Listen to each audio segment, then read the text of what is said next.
Leo. Etong reading na ito,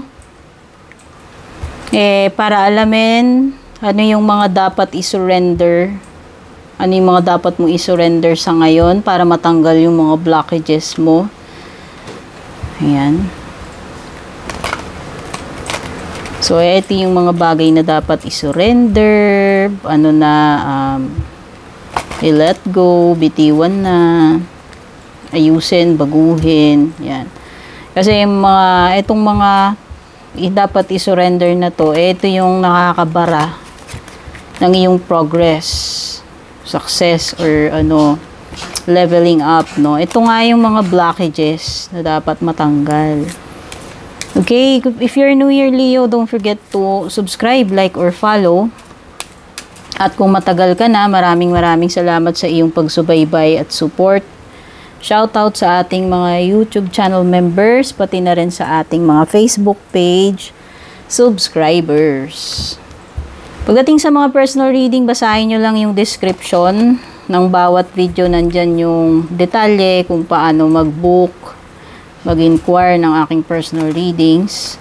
Yung mga gusto mag-join, hanapin nyo lang yung join button sa YouTube. Tapos, pag hindi nyo naman makita doon, basahin yung description ng video. Meron akong nilagay na link doon.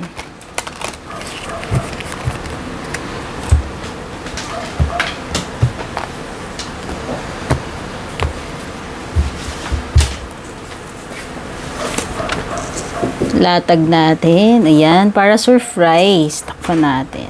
Ayan. Surprise. Ano ba tong mga dapat mong i-surrender, Leo? Para matanggal itong mga blockages mo, mapalitan ng swerte, or magandang pagbabago.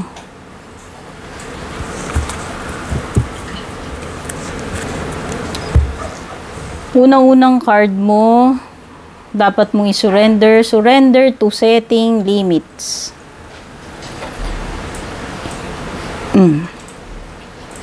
Sabi dito, healthy naman daw mag-set ng boundaries sa relationships. Actually, kailangan nga yun eh.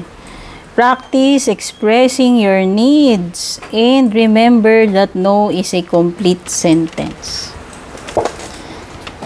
So, may mga limitasyon lang pagdating sa relationships, diba? Kahit pa anong tawag mo dyan? Kahit kamag-anak mo yan, BFF mo yan, no? Yung tinutukoy dito, hindi lang ito about sa romantic, Leo. Okay, may mga time na okay lang magsabi ng no, tumanggi, mag-pass. Diba, halimbawa sa inuman, sobrang tropa mo nga yun, BFF mo, lasing ka na eh. Diba? Okay lang mag-say ng no. Or halimbawa, pepersahin ka, gumawa ng ganito. Hindi mo nga ginagawa yun. Diba? Hindi ka naman nagbibisyo, hindi ka gumagawa ng mga ganung bagay. Okay lang mag-pass, tumanggi, mag-say no.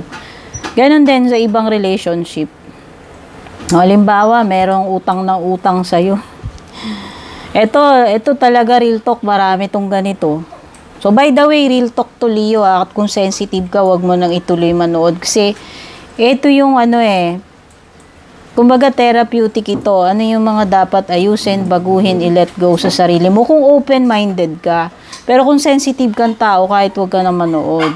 No? Hindi ito para sa lahat. Para lang ito dun sa mga gusto nilang baguhin. Open sila sa sarili nila.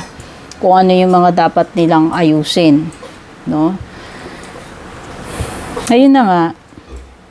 May utang ng utang sa'yo. Palagi mo naman siya napapautang kung meron ka. Kaso dumating yung time na umuutang na naman siya. Kailangan mong bayaran yung tuition ng anak mo.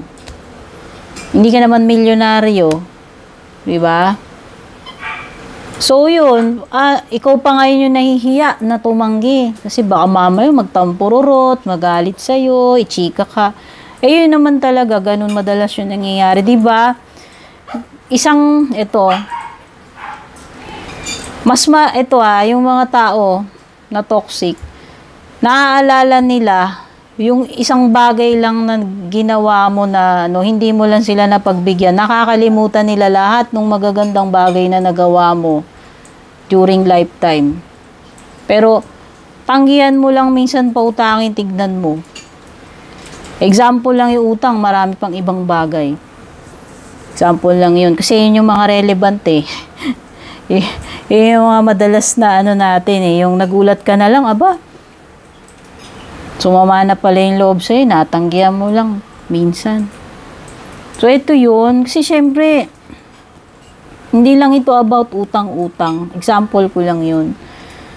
Basta dito sinasabi sa card mo, matuto kang mag-set ng healthy boundaries sa relationships. Ayan mag-practice kang magsabi ng no kung kinakailangan.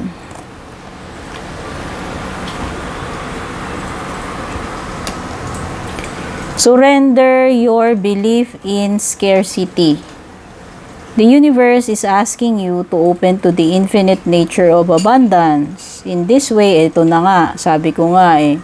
Kaya ka siguro hindi sineswerte, Leo.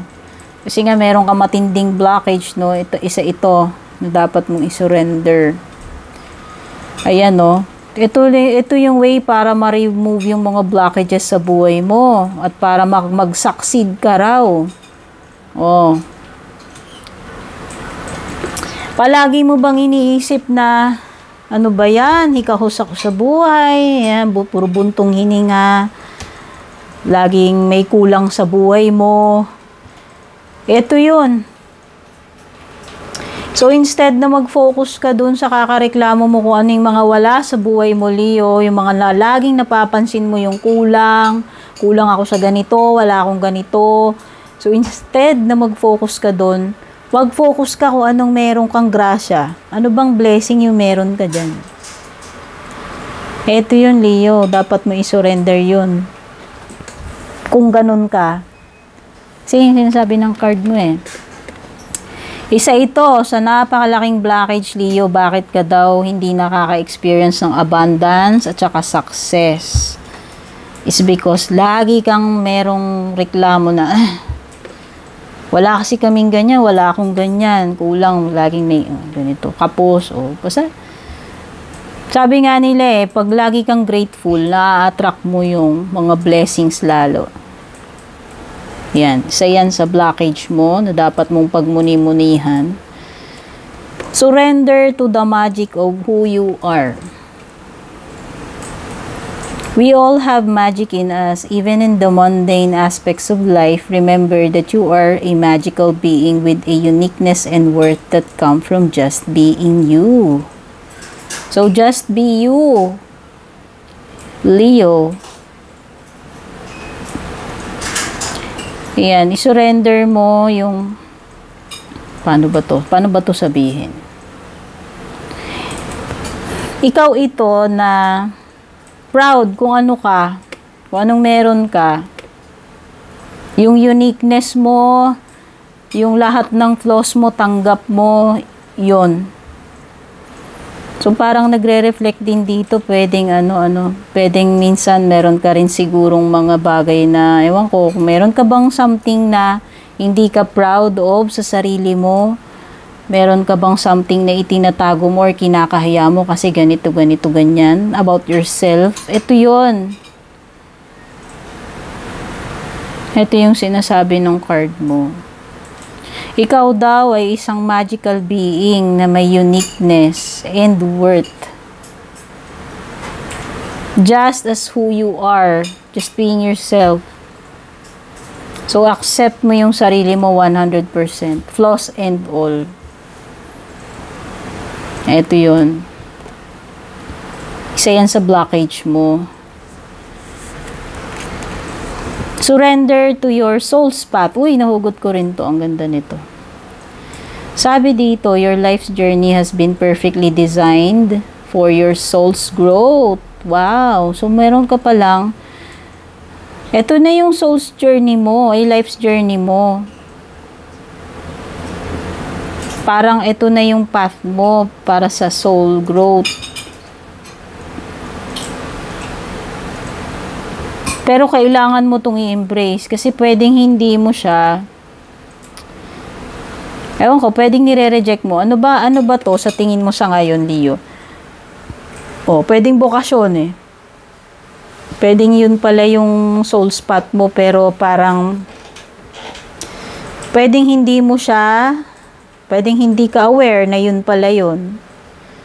Or pwedeng nire-reject mo kasi pwedeng sinasabi sa'yo ng ibang tao, hindi, ito dapat ang maging path mo, maging ganito ka, successful na ganito, ganyan. Baka na ano ba tawag doon, na-overshadow siya nung ibang path na dinidikta ng ibang tao sa'yo kasi parang siguro nako-compel ka dahil ito kasi yung kailangan sa pamilya namin, or ito yung ganito ganyan, ito yung in demand ngayon, ito yung mas madali.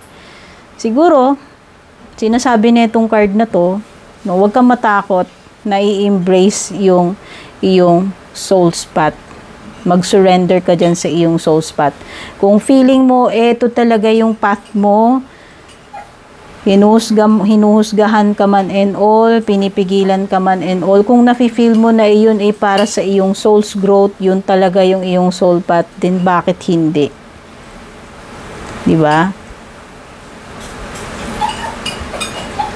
Surrender to miracles. Be open to miracles occurring in your life. Feel and know that these events are real. Let go of any resistance and banish any doubt that miracles can happen.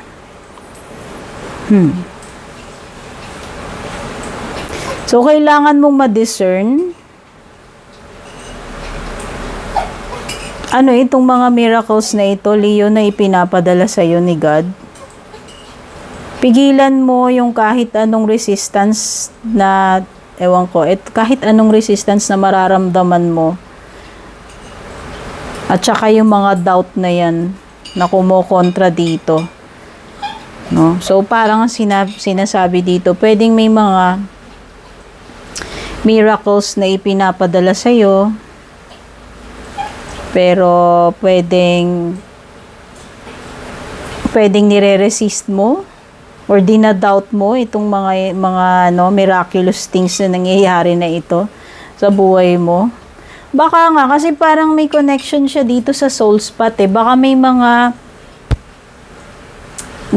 pangyayari sa buhay mo na parang nafe-feel mo na, parang meron something ito sa dun sa path na gusto kong tahakin, pero baka ini-ignore mo, nire-reject mo, dinadoubt mo.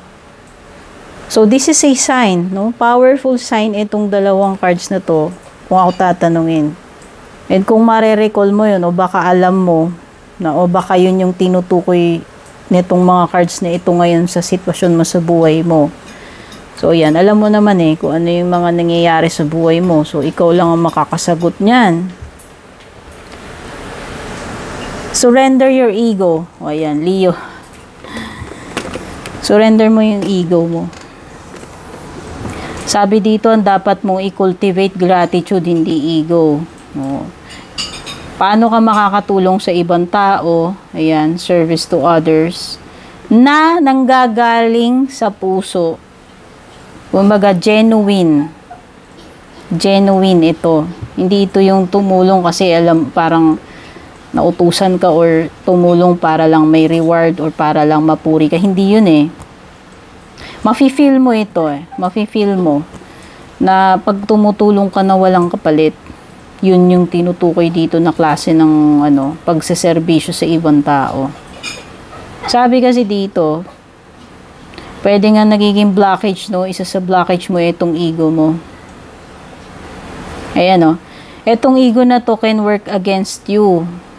Pero yung humility, yun yung magtuturo sa iyo, yun yung mag-shape sa iyo, at lalong yun yung magdadala sa iyo sa iyong mga goals. So, i-surrender mo kung ano man mga ego ito. Paano ba? Paano ba natin i-relate yung ego sa pagtulong sa iba?